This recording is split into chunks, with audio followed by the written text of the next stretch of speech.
Ciao everybody, I'm Marianne Esposito from Ciao Italia, and today I'm going to show you how to make a simple one dough biscotti in one bowl. So we want to start with some sugar. I've got about 3/4 of a cup of sugar in this bowl. I'm going to add a 1/2 cup of olive oil and 2 eggs.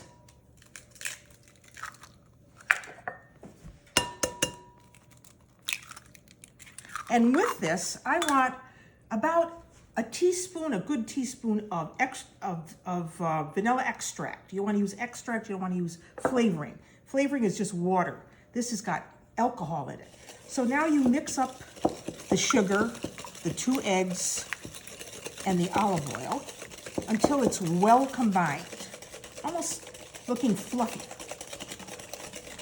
Now you can do this with a handheld mixer if you want to, but I think a handheld whisk works just as well. And it's one less thing you have to clean. All right, when you get it there, then what you want to do is add your flour. So here we have 2 cups of unbleached all-purpose flour. We're going to add that along with 1½ teaspoons of baking powder and a 1/2 teaspoon of salt. So then you want to mix that around. And you want to have ready a cup of walnuts or almonds or pistachio nuts that you've toasted, lightly toasted in a little saute pan on your stove top. So when you start getting something that looks like a dough, then you can add your walnuts. That's about a cup. And 1/2 to 3/4 of a cup of chocolate diced up. It can be semi-sweet chocolate, sweet chocolate, whatever you would like. And you get this into a dough. Now the word biscotti comes from the fact that this cookie is baked twice. Once as a log, and then when it's solid, you have to cut it and bake it again after you slice into it. So get this all well mixed. And if you don't want to deal with this right away, you can put the dough in the refrigerator and let it get cold, and it'll be a little easier for you to roll.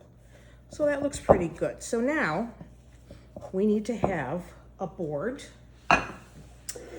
with some flour on it, just a little flour. And we want to take 1/2 of this.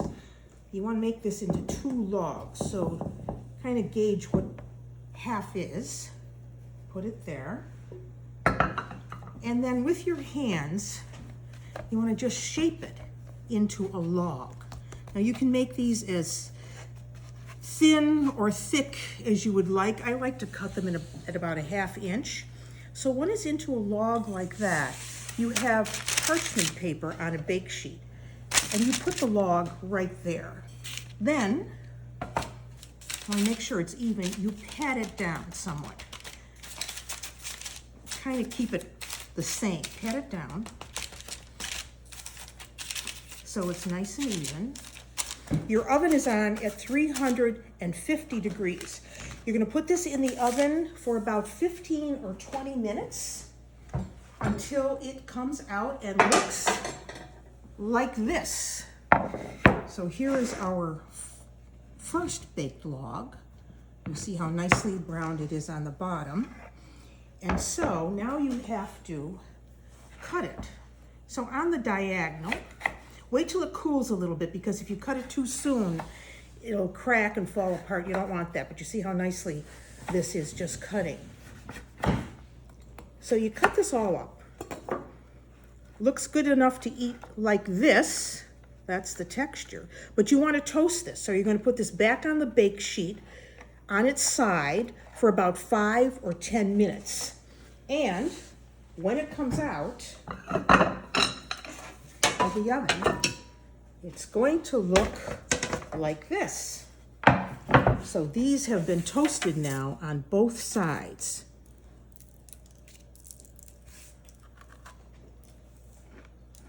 They're crunchy and dry, exactly the way they should be. And you can't eat just one.